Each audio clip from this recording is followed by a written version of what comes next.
Welcome to an episode of Valhalla Bound, Valhalla Exotics podcast. My name is Joe, and my goal with this podcast is to make a community area where people can learn and people can learn about what I like to do, which is breed and sell exotic reptiles.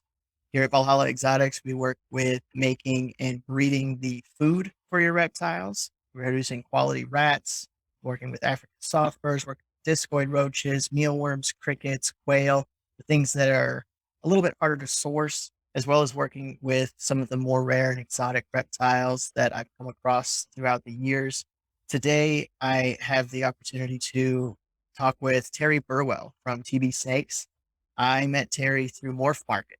I was shopping, as I normally do, and saw some of his snakes available on Morph Market and contacted him. He responded right away. And after a brief phone call, which according to my wife was less than brief, I realized that Terry was somebody that I definitely wanted to learn from. And so I'm really excited to have him on the podcast with me today. Terry, why don't you tell us a little bit about TB Snakes?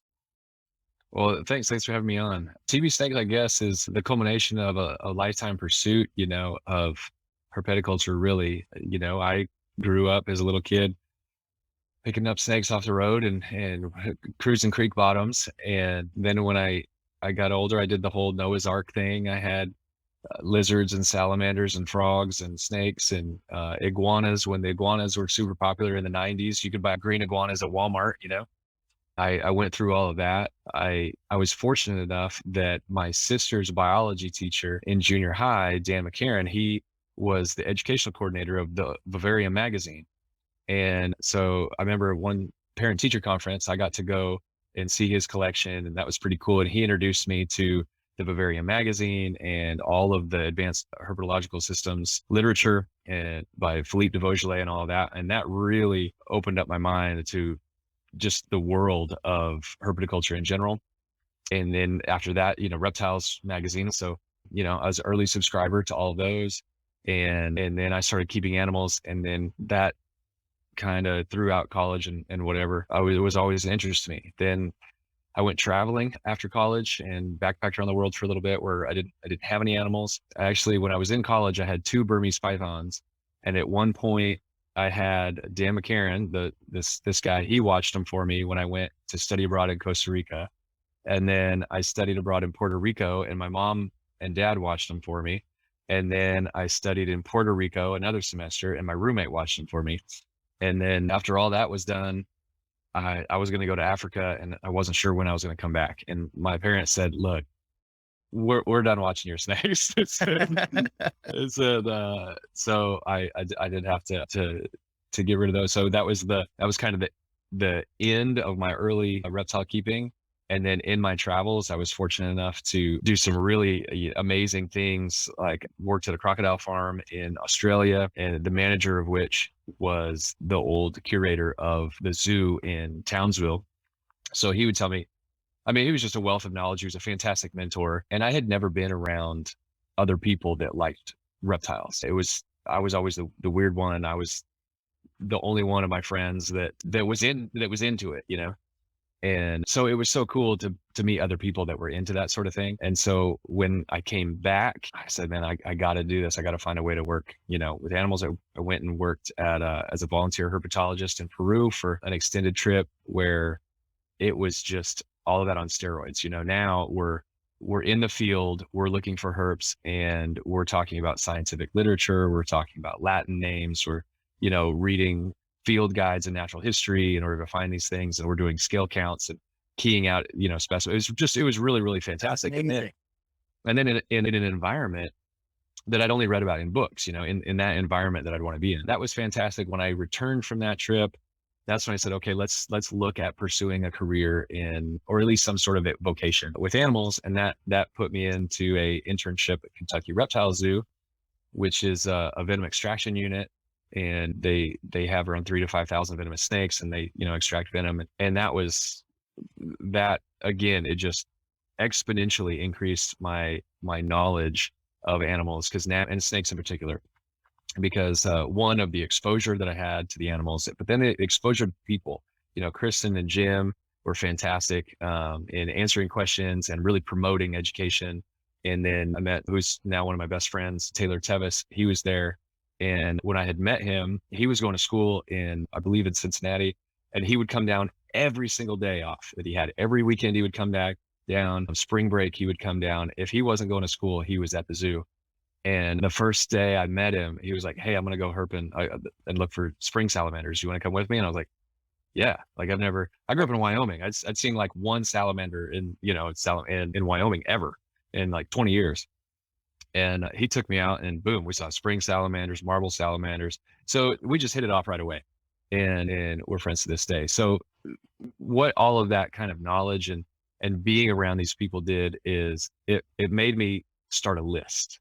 I knew a list that I wanted to keep. So when the day came when I had the time and the money and a place to live, I knew what I was going to start getting into, and I knew I wanted to start breeding and keeping again. And so I started that actually in 2014 and started out with some black milk snakes and rhino rat snakes. And from there, I grew the collection just really naturally. Went from my closet to my bedroom to the spare bedroom to two bedrooms and then room in the garage and then the whole garage. And so now we just bought this house in June and I'm building a 14 by 36 shed in the back with 3 rooms. I'm pretty excited about. So it's the most dedicated, specific place that I've ever had my animals. I'm pretty excited about it. So That's awesome.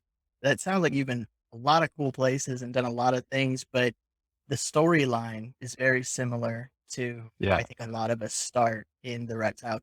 My dad had iguanas, and he had yeah. them shortly after I was born in the 90s. I was Hmm. born in 91. And so I grew up with the iguanas. And by the Uh-huh. time we moved to New York and couldn't keep them any longer, they were 5.5, 6 feet. And they were like the dogs of our house. They wandered around Yeah. the house, and then they had a big outdoor, like 16 by 16 by 20 enclosure with a tree and a Wow. pool. And That's that's where it cool. started. I always loved snakes. Snakes were always, like, my thing, and it got to the point as a kid where my mom would stop me at the door and be like, "Mhm, empty your Yep. pockets." Yeah. And I'd Yeah. have to pull everything out of my pocket because 'cause there'd be black racers and ringneck Uh-huh. snakes and the little worm snakes and things like that in there, but she was like, "You're never allowed to bring them in the house until Mhm. I was 11," and I got my first one. And we had done, Nice. like, squirrel rehab, raccoon rehab, we had, raised possums and all kinds of lizards, but it was never a snake. I just wanted one. But after we Yeah. got our first one, she was like, "These are easy. You're right. Like, Right. Yeah. why did we Yeah. ever mess with ferrets and rabbits and all of the other mammals and stuff? You can have as many of these as you want." Yeah. And I took Yeah. that far too literally. I mean, I was a teenager. I ended up with 4 monitor lizards. I think we still had 2 raccoons. I had 60 pythons in my bedroom, Holy. like floor to roof rack systems along both walls. And so I didn't have Uh-huh. room for a bed. So I put Yeah. eyelets in the frame of the door in the closet so that I could Yeah. hang a hammock between Just my a hammock. racks. And that's where I slept for like Yeah. several years. That's crazy. That's Uh, crazy. Back then I had a fridge that I had converted over to an incubator. I was incubating, ball pythons, blood pythons. I had all kinds of stuff going on in there, but I haven't been lucky enough to go and explore and Uh-huh. like meet as many people. I'm kind of where you went and all of the things you did. That's kind of where I'm at now in my Uh-huh. journey on it is creating this community for Valhalla Exotics and being able to go and meet people. I've met a couple of friends down this way just in repetitively emailing and looking for and advertising at the reptile shows. Yeah. Being able to meet John Anderson and learn about his venomous stuff. I met my friend Chris Pipes, who actually he helped me get my Cayman, dwarf Cayman hours and my Yeah. Gila monster hours, which I am Uh-huh. anxiously waiting for my license in the mail. I've been approved by Fish and Wildlife down here in Florida, Yeah. and I actually had this roller coaster as soon as I got home today. I Uh-huh. got a letter from the Florida Fish and Wildlife, that yellow piece of paper that has my license on it, and it was my class 3 license, which is all everything except venomous and crocodiles. So I Okay. got super excited and then realized it was class 3. I was just like, "No." Uh-huh. Uh-huh. It's 6 weeks, and I got 2 more weeks that is my time window to get it. Okay. I'm anxiously awaiting being able to bring my 2 baby home. Yeah. That's cool. Uh, That's cool. but I'm really excited to keep, like, meeting people, learning more about other people. one of the reasons I'm so excited to speak with you again today about Yeah. different animals you're working with. It sounds like your dad. It sounds like your dad and me are similar in that, like, you took what your dad started with and just ran with it, right? And so Yeah. my daughter's 4 now, and she's talking about getting a pet. Like, Dad, can we get a pet? And of course, I want to promote the education part and the responsibility part. So I'm like, yeah, absolutely. But a pet's a big responsibility, and responsibility is things like making your bed and listening to mom and dad and doing those things. And when you can demonstrate those things, then yeah, you can definitely get a pet. And I told her name is Vivian. I said, Vivian, you won the lottery. I said, you like, I'm your dad. Um, you want anything in the world. I said, you're not limited to a dog or a cat. I said, Yeah. you want a dwarf giraffe? You want a hippopotamus? I was like, I'll get it for you. Make it happen. Yeah. I was like, man, I said, I'm down for anything, like, let's do this. So yeah, my wife That's gives so me a hard time because, like, she'll say, like, hey, let's get a dog. And I'll say, like, well, yeah, but, like, have you seen these foxes? Like, let's get a fox, or like, I just talked you about know, that with my yeah. wife. I sent her a TikTok video, and she's always been like, "No, we don't need a fox." They like, "No." And I sent her a video of the black and white marble, and there was a Uh-huh. bunch of babies inside of a little den. And I was Uh-huh. like, "How about now?" She's like, Yeah. "Maybe." Okay, maybe. Yeah. Yeah. Those are Yeah. cute. Yeah. Yeah. Very cool. Very cool. My daughter No, is turning 7 this year. I don't know man. where the time went. I'm getting old. Man, yeah. But, Yeah. she, at 5 years old, was, "Daddy, I want a snake." And I was just Yeah. like, "Okay." Yeah. I was so Yeah. excited, and proud. So, I started her with exactly what I started with her, a ball python. Uh-huh. I actually got her 2 of them. One of them was for her birthday, the other one was me overdoing it, as I always do, Right. and getting Yeah. her Yeah. another one a couple days later so that Yeah. breed them in the future. And Yeah. I always make her like, "Hey, check on their waters. Uh-huh. Feed them this week. Hey, it's feeding day. So let's go grab." Yeah. I breed all of my own rats. Right. Yeah. So let's go pick out the right size. Let's bring Uh-huh. it in. Let's feed them. And my wife was like, "You need to feed them like live animal stuff. Like it's gonna traumatize her."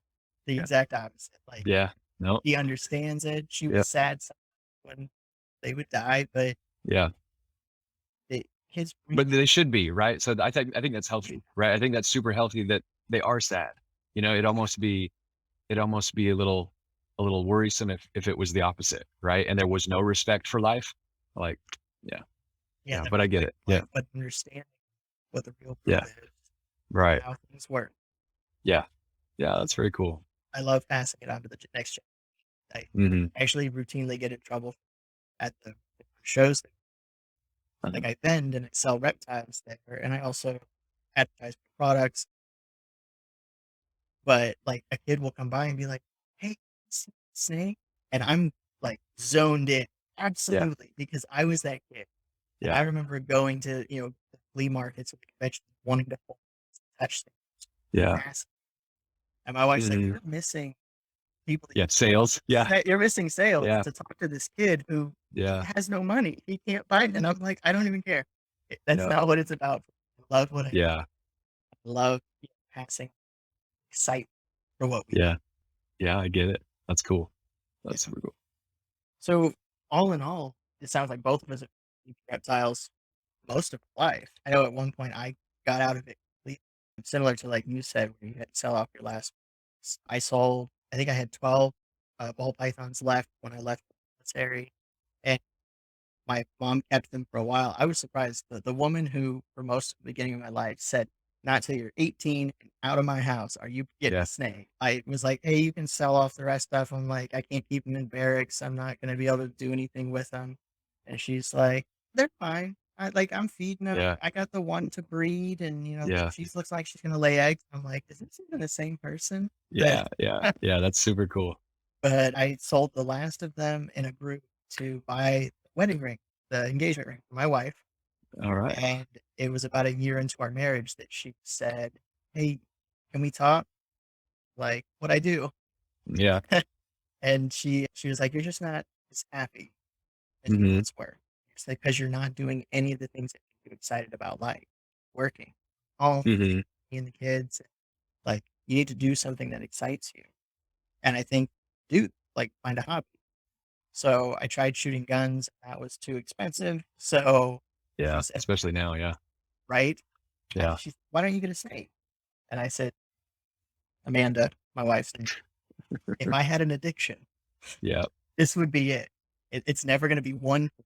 I can't. Yeah. Like, she said, as long as you breed it, make babies, sell those, whatever money comes in is yours to do whatever you want. Grow it as big as you want. And we're Hmm. back up to about 40 or 45 snakes in the office Yeah. and Game on. Yeah. various other things because I can do that. Yeah. So excited. Yeah. Yeah. That's cool. That's cool. So what was the very first reptile that you ever got? You yourself. Like unofficially, I remember, I mean, the most notable one was I mean, like when we would go traveling, we'd find like box turtles crossing the road, and Yeah. we'd pick those up, take them home, keep them for a while. And so that sort of thing. But the one that, in terms of really keeping and learning and observing and stuff was we live in Kansas at the time. And my parents had a hog farm and my dad brought home a black rat snake. It was huge. And I've asked him since, because I was little. I was in second grade at the time, and he brought it home, and it didn't last. So this is the story. He brought it home in the back of the truck, and we had a gooseneck trailer hitch in the back, and so the snake had crawled underneath that. And in order to get it out, we parked the truck on an incline in a ditch, and then we flooded the truck so that the, Oh the wow. hitch was underneath water, and then the snake came out. And this is how little that we knew about snakes and behavior and anything. We just put it in a 55-gallon trash can, and we were like, "Oh, we'll come back." The snake was like, it was over 6 feet long, so of course it was gone. It Right. was completely gone. And I'd asked my dad, later in life, because how things get a lot smaller. Like when you go back and visit your kindergarten, you never realize that the coat hooks were only 3 feet off the ground, instead Right. of 6 feet off the ground. And I said, was it really as big as I remember it, or was it, smaller and I just thought it was big? And he's like, no, that it was a very large snake, biggest black snake we ever saw. But like I said, we had it for like an hour and put it in this trash can and in the garage, and then came back out and it was gone. Yeah.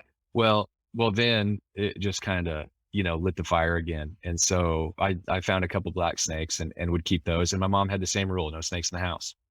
And so we'd catch them in the garage, and I'd had a live mouse trap. We were in southeastern Kansas. And so you couldn't just go to the pets. There was no pet store, right? Like you couldn't just Right. go to the pet store and get mice or anything like that. So we had a live mouse trap out of the hog farm in the barn. I'd catch live field mice and I'd Oh come home and wow. I'd feed them to these black rat snakes. And my dad and I can remember, I mean, he and I would just be sitting there in silence, and just as still as we could be watching these snakes eat. Well, And so that was pretty neat. I didn't have many at a time, maybe I don't ever remember having more than two at a time, and really just one. And so it was sort of that habit for the summer. There was one that I kept over the winter, I can remember, but we were only there in Kansas for a few years, and then we moved to Wyoming, which is not a fantastic place compared to Kansas, right. for herping and finding snakes in the wild. And so that was a big shift for me in a lot of different ways. And I think in to soften the blow, my parents were sort of like take me to the pet store and like whatever you want. Right. And that's when I started getting things like green iguanas and gnolls and tokay geckos and rough green snakes and stuff like that. So I didn't really get serious into breeding snakes until I got those Burmese pythons. So I had built some cages. This was kind of I'd kind of gotten rid of the Noah's Ark collection and had a year where I was chasing girls more than I was chasing, anything else, kind of that thing. and Dump guy. and Stuff. Yeah. and and that, got my heart broken and all that stuff. And so the summer following Snakes will that, never do for the listeners at that home. Snakes. absolutely, that's right. And so yeah, I built some cages. I was going to get some carpet pythons, and like I built these cages, and they just were bigger in real life than they were on paper. And I was like, oh my gosh, I could have Burmese pythons, right? It was just like the Perfect. worst, the worst reason to get Burmese pythons. But I did. I got some Burmese pythons, and I got an albino male and a labyrinth female, and they were I mean, to this day, they're like my favorite pet snakes ever. And I had those snakes for 8 years, had them for most of high school, had them all through college. And I did breed them 1 year, and she dropped 2 fertile eggs and like 20 infertile eggs. It was the very first year. And again, I didn't have any resources. This was pre-internet, and so I'd made an incubator out of a 10-gallon aquarium in anticipation for a clutch of Burmese python eggs. Like, can you imagine? And I had the 10-gallon aquarium with the bricks and the aquarium heater and the water underneath. And I was like, okay, first of all, it wasn't on a thermostat. It It just it just last. there was so many things wrong with it. And then fortunately, I only got the 2 eggs because nothing else would fit. Right. And anyway, I put them in there in Wyoming. In March in Wyoming, it's going to be freezing. And in, the end of May or March, April, that area when they would hatch, I mean, you could have days in the 80s and 90s. Needless to say, I fried those eggs. They Oh, never hatched, but the experience was pretty cool.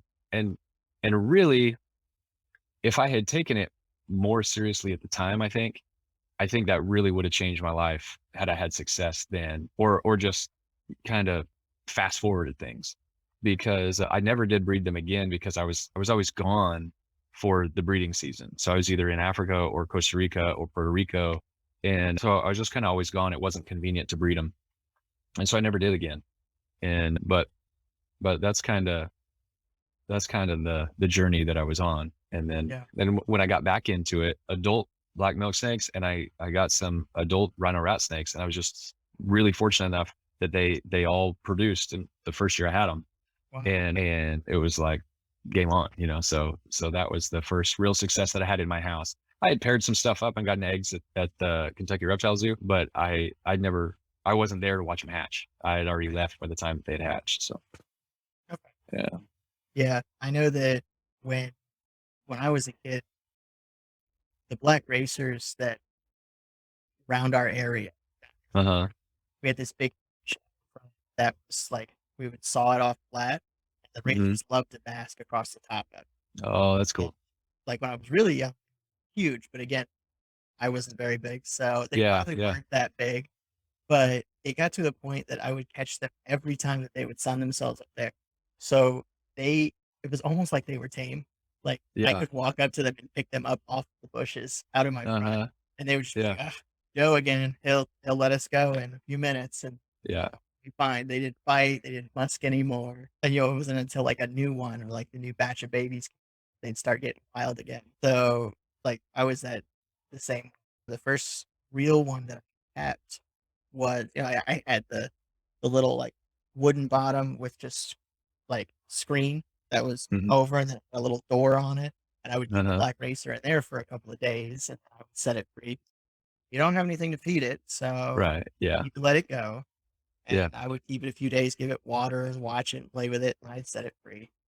But the first one was a ball python, a little tiny Mhm. thing that wouldn't eat, didn't know what temperatures to keep it at, Yeah. didn't know what to feed it other than they said, "Oh, it eats rats and mice." What size? Like, we're talking Right.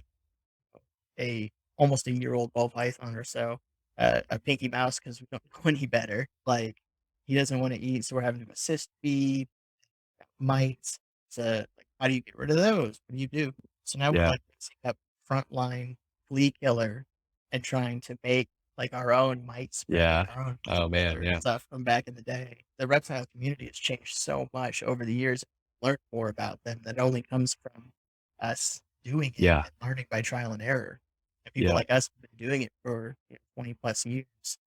Yeah, I remember crushing up Tums to give Uh-huh. calcium to my dad's iguanas. We put it on some Yeah. vegetables. Knew they needed more for the time they Yeah. spent inside, but we also knew they had to spend a significant amount of time outside Mm. because for whatever reason, their bones would go bad. And that Right. was literally our knowledge of it was that bones are bad if they don't get enough sun. Right. Yeah. Yeah. So it's amazing to see where we've come from and where we are now, what we Yeah. have the knowledge. Yeah. Yeah. I was talking about that with somebody just the other day. There's the like the impetus that gets people into keeping, or pre-internet, it was generally creek bottoms, right? I mean, it was wild herps, and then that had that kind of got you in, and then you started learning about other things and reading about things and getting price lists and doing things that way. There's people that are phenomenal keepers and breeders that have never been herping a day in their life, and their impetus, their beginning might be, YouTube or Instagram or something like that. And yeah, the amount of content and the amount of information out there is it's astounding. It's a different world now, but It's almost the that's cool. opposite, whereas we initially, like, I was adamant about not missing the next episode of the crocodile so that I Right. could Yeah. learn the next thing that he Yeah. had to share about an Australian reptile that I was never gonna get the chance to see, Yeah. in person. And, like, now it's almost the opposite where there's such an abundance of information that it can be hard to sort through, like, who's Mhm. posting just what they've read off of the or repeating something else they heard someone say, and who actually has legitimate experience and can say, "No, this is how they actually act. This is what should actually be done. This is where they Yeah. use Yeah. experience rather than, the next Wikipedia ad that somebody updated." Sure. Yeah. Yeah. It's a That's true. different world entirely. Yeah. Yeah. So, if you said you sort of successfully bred the Burmese python, got eggs from them, but again, we didn't Yeah. know anything back then. We were Yeah. flying by the seat of our pants here. But what was the first species that you actually successfully bred and reproduced? Was that the milk snakes and the Yep. rhino That'd be rat? the black milk snakes and rhino rats. The same year, the milk snakes hatched first, and yeah, How so black exciting milk was that? snakes and rhino rat snakes. It's cool, and they're so cool because they're jet black, as adults, but they hatch out tricolor. So when they hatch out, they're Oh, interesting. red, black, and yellow, and they are so beautiful when they hatch out. Like it's really really cool, and they almost immediately start turning dark. It's pretty cool. I actually didn't Um, know that. See, that's what I love about this. Like, I've yeah, seen the black milk snakes at the shows before, yeah, and my wife likes them. I'm very particular to my arboreal species, yeah, but, like, I had no idea they started out tricolor. yeah. Well, they're very and people often confuse them with Mexican black king snakes. So the Mexican black kings, they're born black, they stay black, they're always black. And the milk snakes, they're tricolor and they get bigger. They're the second largest milk snake. The Andean milk snakes are bigger, but black milk snakes are about the second largest. Wow, They're a big snake and they're impressive and strong, and but also just it's just super super cool to watch that color change and have the ease of care of a milk snake. They're right. they're fantastic. I absolutely loved them. I still love them, and they're great. And then the rhino rat snakes were so interesting because I had seen one before I got mine, and I could remember when Pro Exotics had them back in the day, and they were $1,200 a piece, and then I was able to get. I remember pairing them I remember feeding them the first time, and I wasn't sure if it was going to work, and they ate right away, and I was like, oh man, this is so great, and then I paired them, and I saw courting, and I saw the video of that first courtship, and I was just like, oh my gosh, like this is amazing, it's happening, and then it just every step along the way was just awesome. I was lucky enough that one time my Xbox broke. I was going to a computer store to have them try and fix the dreaded red rings of death. And I happened to see just a green sign on the wall that said reptiles. It always said reptiles. And Uh-huh. there had been other stores that had popped up and gone away. There was a store near us on Park Boulevard called Cage It that had some of the more exotic things. And I love that store. But the owner's wife bought him a croc monitor back in the day. So a full grown Man, import crocodile monitor, and man, it tore off most of his fingers. They yeah, put him in the hospital, yeah, and the shop closed down. So, no more Burmese pythons, no more the ants, no more the retics, your regular grass snakes or, rat snakes, corn snakes, things like, hmm which were great. I got a great few of those species, but I went to this store, called Pinellas County Reptiles, and that's all they did was reptiles. This is literally heaven. They yeah, had That was the first time I saw a green tree monitor, first time I saw a peach throat monitor, first time I saw bearded dragons that were actually well Mhm. kept instead of, already had MB. And Mhm. they really Kevin and Stacy Dunn were the owners of that. They really did a good job of educating their staff on how to care for these properly, temperatures, UVB radiation. They really did a good job. So I would go in like every week to get my Uh-huh. feeders. I would ask so many questions. And then I would share with them things that I had learned about my things, ball pythons and blood pythons, how I had bred them and that stuff. And finally, Stacy, the boss, my wife, looked, listen, I know you're young, but you want a job? Yeah. I'm like, Yeah. 17 years old or so. And I'm like, yeah, of Yeah. course, this would be my dream. And Yeah, that's cool. she was like, you just want to learn, know a lot about reptiles already, but I think that was where I got a lot of experience with like Australian frills, Yeah. crocodile skinks, blood pythons on a larger scale, all the carpet species, Mhm. garter snakes. It like just really opened up, and then they started taking shows with them, and that's where it blew up. It was Oh, like, oh yeah. my god, there is so much that I Yeah. learn, play with, see, and it just again reignited as a kid all of these reptiles. The ball pythons were the first ones that I successfully bred. Sean Poling is a gentleman who passed away. God, it's been years, but he was called him Sue.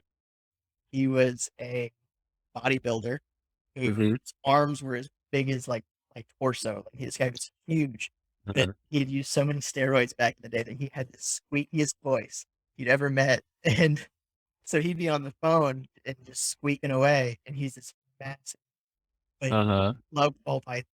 And when I started there, he would come in all the time for feeders. I eventually convinced the boss to hire him as an employee. And he kind of took me under his wing and really taught me how to like Oh, cool. much more effective. Like I had, Uh-huh. oh, well, I just turn the heater off, but when it Mhm. starts getting cold in the house, hope for the best. And he Mhm. really taught me proper cycling, eggs more efficient temperatures, built incubators, and then taught me about all because I had, I knew albino and that it was Right. lesson, Yeah. but like me and him made first pairing when the model was first when it was first like, is it really a true gene? Is it, it's just Yeah. had one, trying to prove it out. He made a pairing with one of mine to prove it. The babies had it. So we're like, oh, the dominant gene, like That's it's cool. real.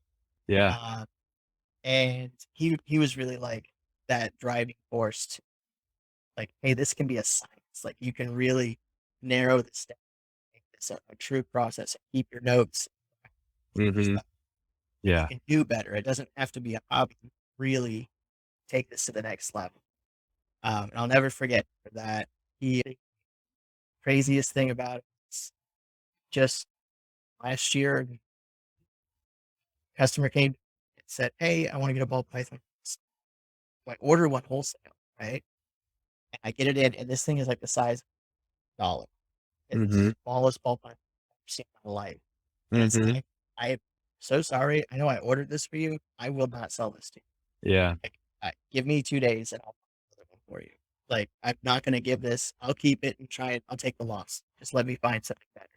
Mhm. Of course, none of the local pet stores that I was going to buy retail to give this kid a decent ball python have anything.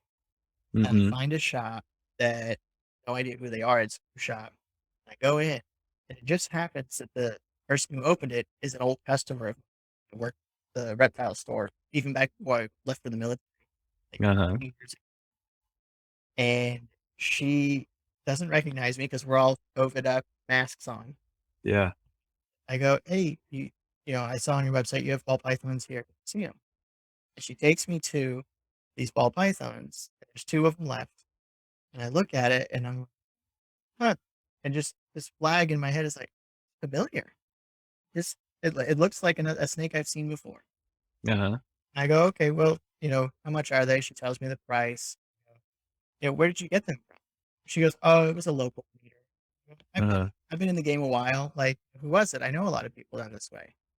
She's like, "I don't know if you remember a gentleman who used to work for Pinellas County Reptile, Sean Bowling." And I go, uh She goes, "Well, when he passed away, his wife sold off most of the snakes.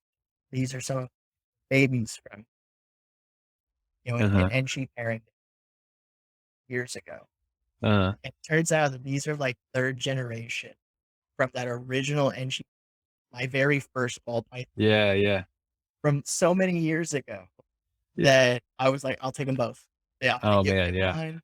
And if he, and under no circumstances are you to sell this or give this away to anyone but me, pay you full Yeah. price for it back."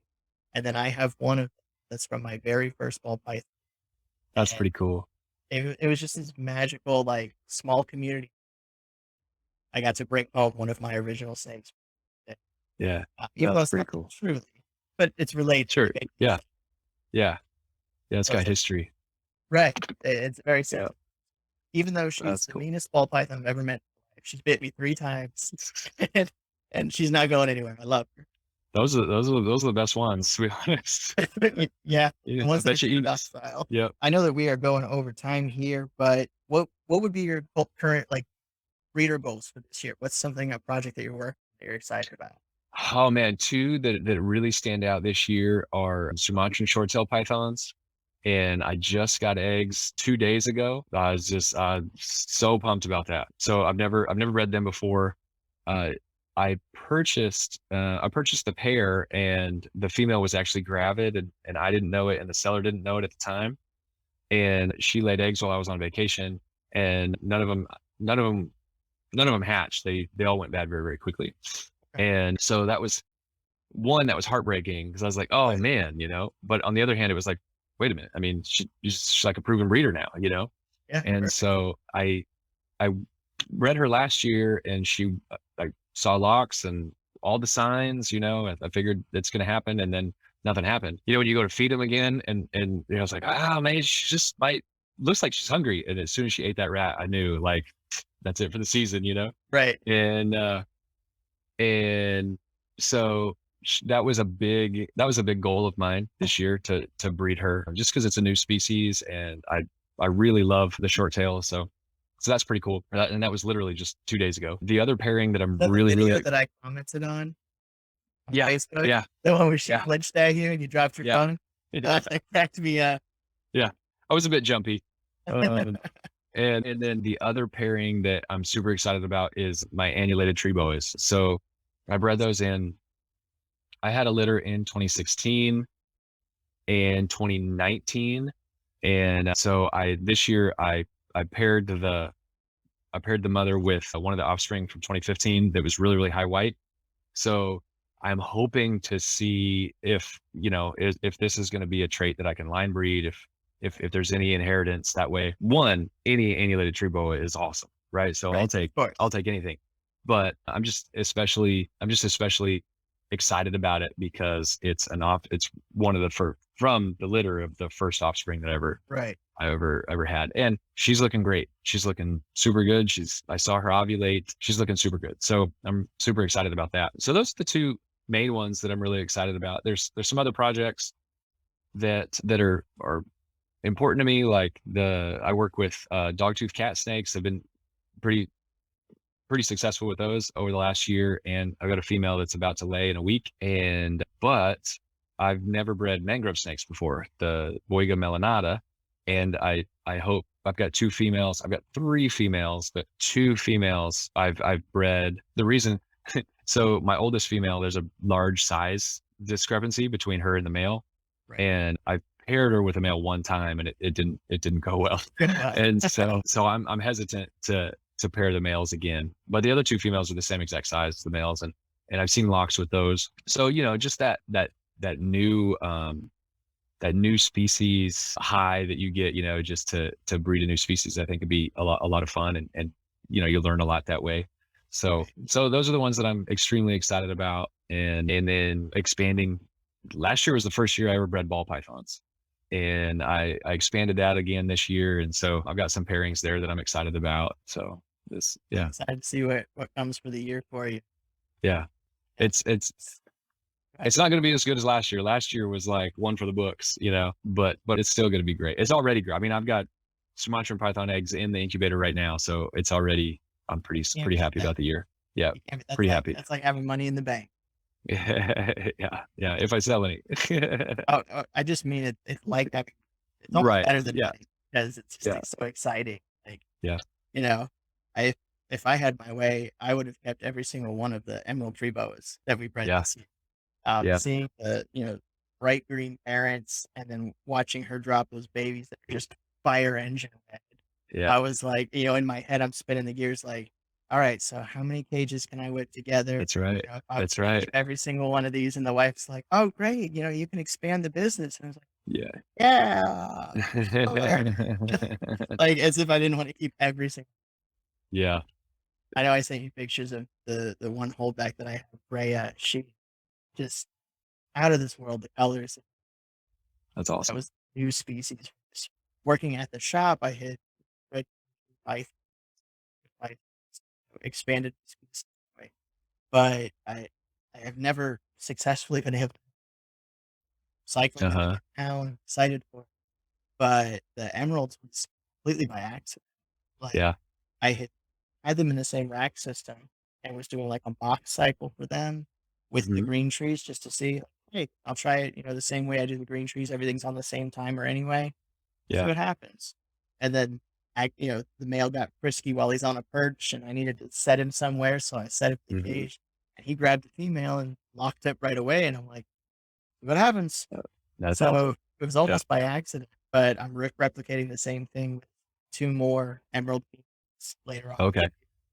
And Very cool. fingers crossed, gonna make some more emerald babies and the green trees Yes. go. My false water covers are also cycling. So I know that a lot of breeders say not to cycle the false waters, that it's not necessary. Mhm. But the research that I've been reading says that if you do cycle them appropriately, it can actually extend their life. That breeding Oh, out okay. sometimes Right. seems to decrease. I don't fully understand that yet, but that's what I'm reading so far from people Right. Yeah. for a while. So lots of exciting things happening for us. I can't wait to see. Hmm. Yeah. If you had to give somebody a tip who wants to do kind of what we do, what would be something that you try? Like, this is what I would say to you if you're wanting to start up that has helped. Hmm. That's a good question. I think one, if you can find a community, you're gonna grow by leaps and bounds a lot faster than if you just try to do it by yourself. And I'd say that would probably be the biggest piece of advice is I'd have is find somebody that's willing to answer your questions and that you can learn from and get in good with them. That's what I would do.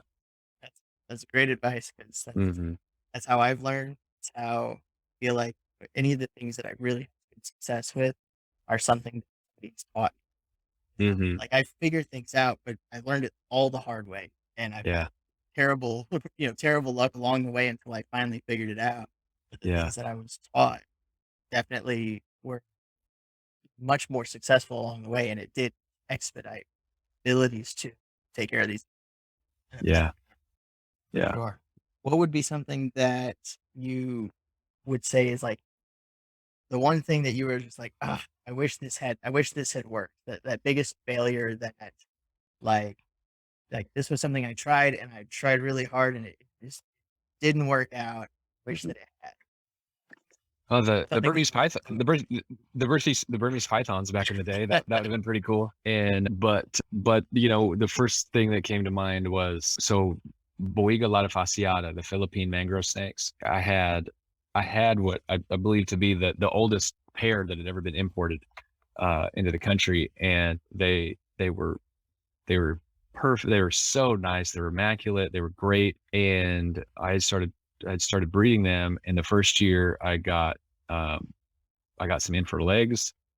And then I was like, okay, like let's kind of figure this out. Let's tweak some things around. And then the next year I got more infertile eggs.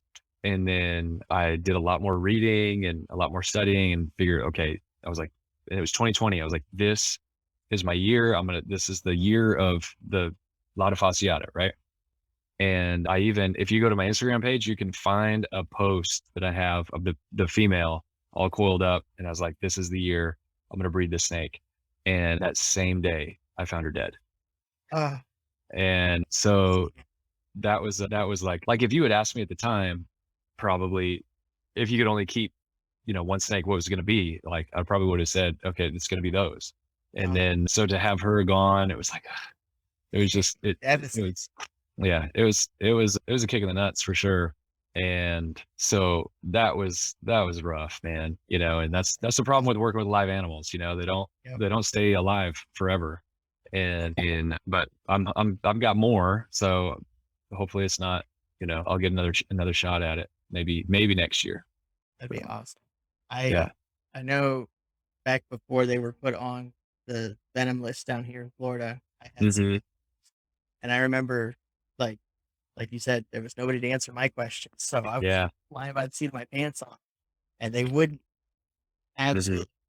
I was force feeding the male, the female still had some weight on her, so I wasn't forced, could not finally s- to eat. I literally designed out I designed like an arboreal perch. The first one was honestly like a bird perch, like the Yeah. dish that you put a bird water dish in Yeah. inside of a parrot cage that I screwed through some glass and did the wing nut on it, Yeah. and I built a bird nest inside of it and Uh, started dropping I dropped like a baby quail in it, and they ate that. yeah. And Yeah. then started doing like switching to frozen thawed quail. They were eating those.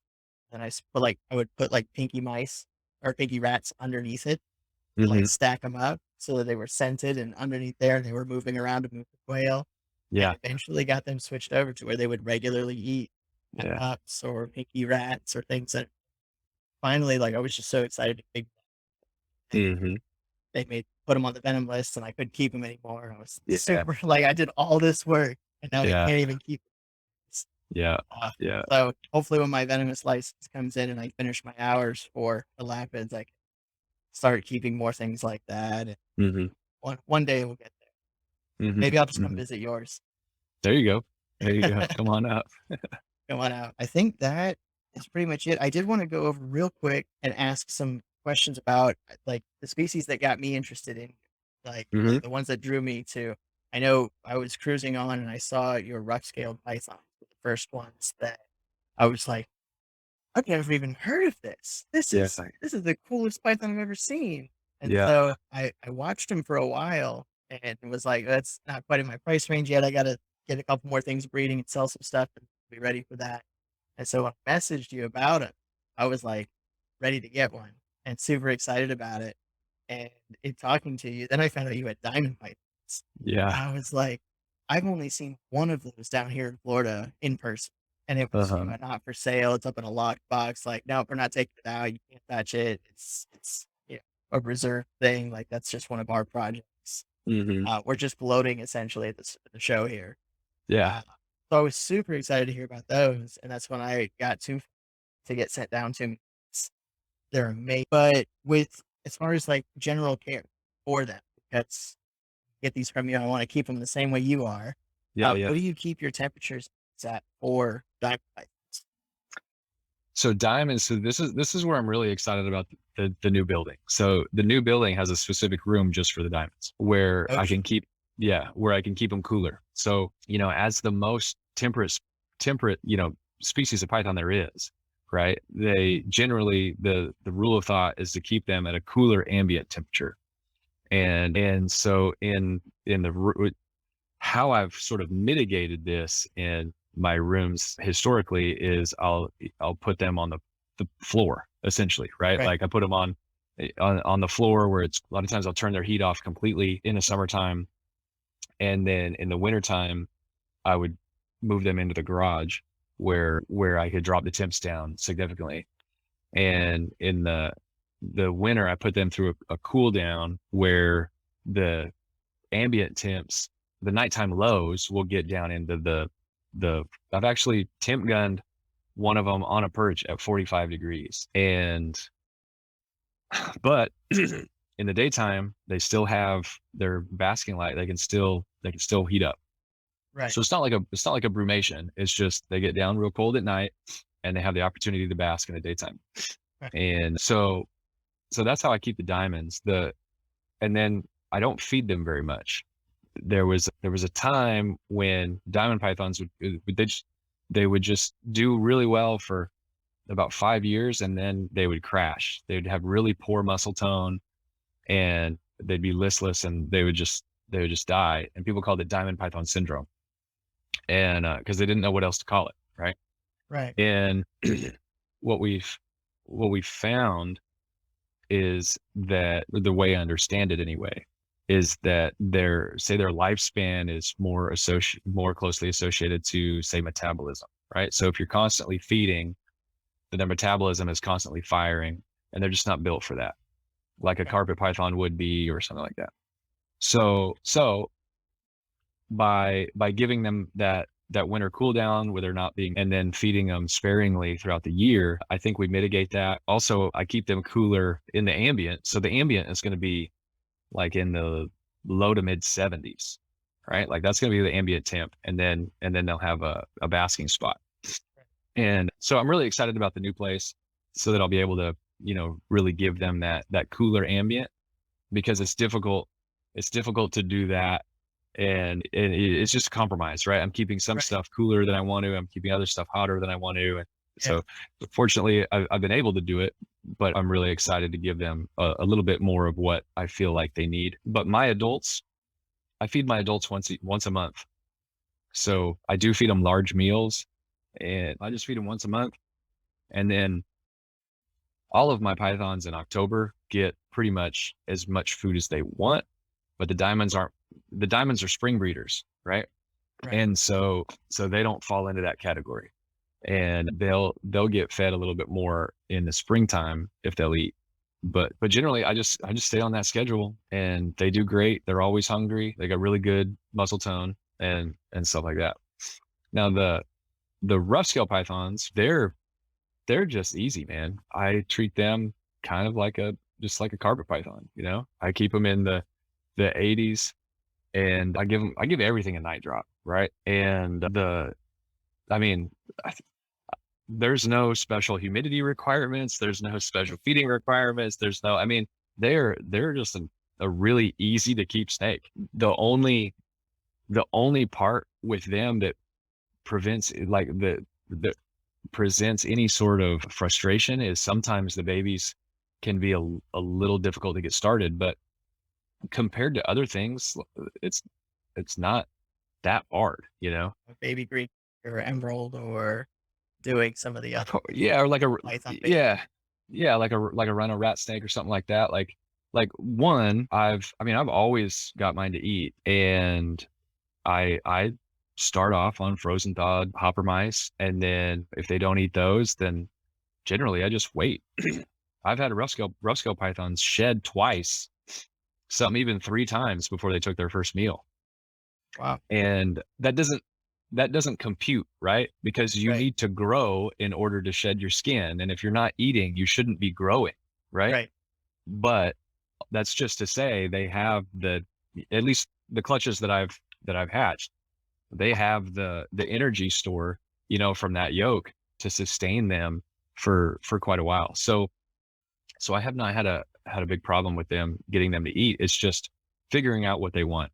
And my go-to, like I said, I start out with the mice. If that doesn't work, I'll go with a day-old quail, which seems like a prey item that's way too big, but it's not. The first time I tried it, which is the very first clutch I had 5 holdouts, and which was a little less than half the clutch, they didn't want mice. And I was like, man.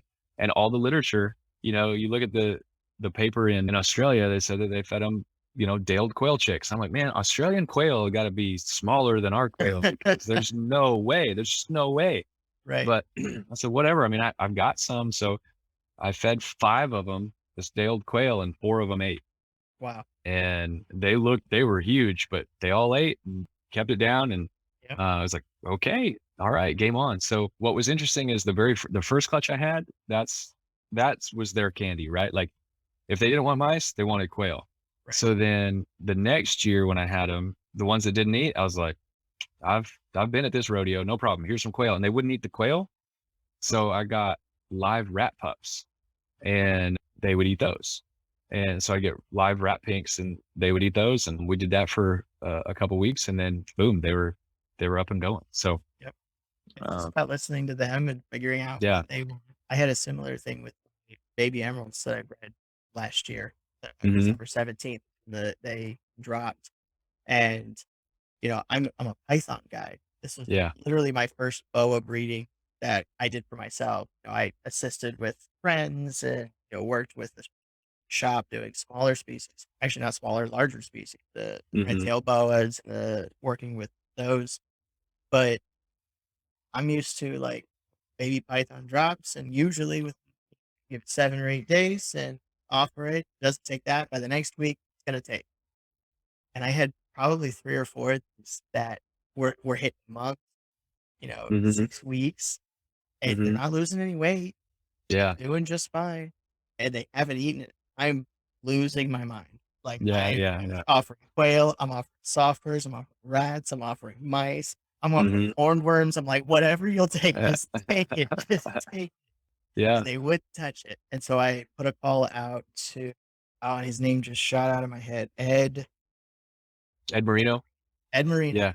and I was like, "Ed, you gotta help me out, man. I'm Yeah. freaking out." And he was like, "When did they shed?" And I told him, it's like, "When did they poop?" And I went, "They haven't eaten." And he goes, Yeah. "You're fine." I Yeah. was like, "What do you mean?" He's like, "Oh, no, like, they've got enough yolk in there. Yeah. If they have pooped, they're good to go." Yeah. And so he was right. As soon as they started pooping, then the rest of them started eating, and I was like, "Oh, thank God." Like, Yeah. but it really had me stressed out that Yeah. they hadn't eaten it so long, and I'm used to, the ball pythons by 7 days, that Yep. baby's Right. Yeah. Well, you can see how, if you didn't have that that mentor or, that yeah, advice coming in and you're going off your past experience, you're like, you'd think I'd have to assist feed this snake. Right. And so you start assist feeding the that's where I snake, was which stressed. causing a whole bunch of stress. Right. And then they all crash. And then you think, oh man, emeralds are hard to get started when, when the opposite is actually true. Right. And Right. so, yeah, yeah, I get you. I get you on that. And the thing with Points that need or ask those questions. the rough scale pythons is the one thing that I learned about them is you can't tease feed them. There's a lot of stuff that you can tease and you Yeah. can get it mad and it'll eat, and you cannot do that to a rough scale python. Really? In my experience, that's a really good way. Just talking about stress, that's a really good way to shut them out, shut them off, adults included. That's And interesting. I mean, you have to yeah, piss off the baby emeralds.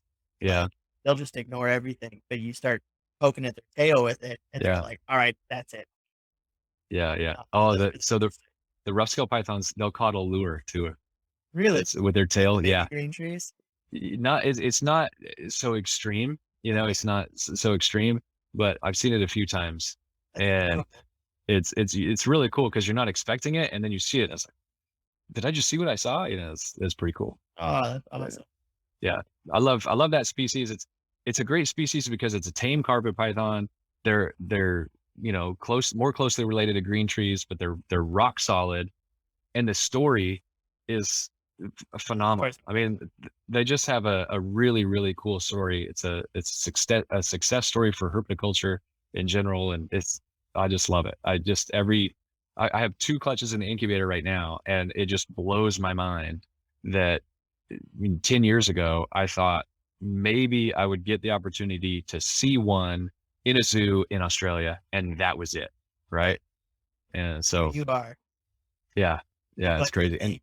yeah, and this year I've seen a lot of people with eggs this year, so I think we're gonna see a lot of Roscoe pythons this year. That's That's exciting. cool. Yeah, That's exciting. Well, I can't wait to get mine. yeah, yeah. You're like I Sometimes said, your name's on them still. so excited. Can't wait. Yeah, right on, man. Well, it has been an absolute blast talking with you. I can't wait to get this edited for people and get more information. I look forward to doing more business with you in the future. Maybe we'll talk again, or I'll swing by and visit next time I cruise through to New York. Heck yeah, man. And I'm looking forward. Once I get this building up and running, I'm gonna have a special spot for some emerald tree boas. Oh, I So got you. Yeah, that'd be great. Take some babies and hold them aside for you and get you a nice pair of captains out there. That'd be awesome. Well, All right. it's been a pleasure. Have a great night. All right. Thank you. Thanks for joining us for that episode of the Valhalla Bound Valhalla Exotics podcast. I'm really excited to share this with you and really excited to be starting this journey. Big shout out to Terry Burwell at TB Snakes for joining me and educating and teaching us. I can honestly say that Terry is a fountain of knowledge and that he comes highly recommended by the Valhalla Exotics clan and by me, both as a person and as a reptile breeder. So whether you're seeing this on YouTube, the shortened version of it, or whether you're watching this on our Patreon podcast, I really thank you for supporting us. If you are on YouTube and you want to give us a like and a subscribe, I will be posting more videos like this where I interview other breeders and I talk about my experience, and I would love for you to join the Valhalla Exotics clan and expand this community of people who are interested in reptile breeding and interested in keeping these amazing animals that we're working with. I'm so excited for this journey and so glad that you got to watch this podcast. You can check us out at valhallaexotics.com. We have a Facebook, Instagram, and we are also on several different reptile sales sites like Morph Market, and we are always happy to provide you with education. If you have reptiles that you have questions about, we're also happy to help find and locate different species that you would be interested in keeping. So if you have something you want, shoot me an email, contact me on our website or through the Facebook, and I would be happy to assist you on your reptile journey. Always stay Valhalla bound.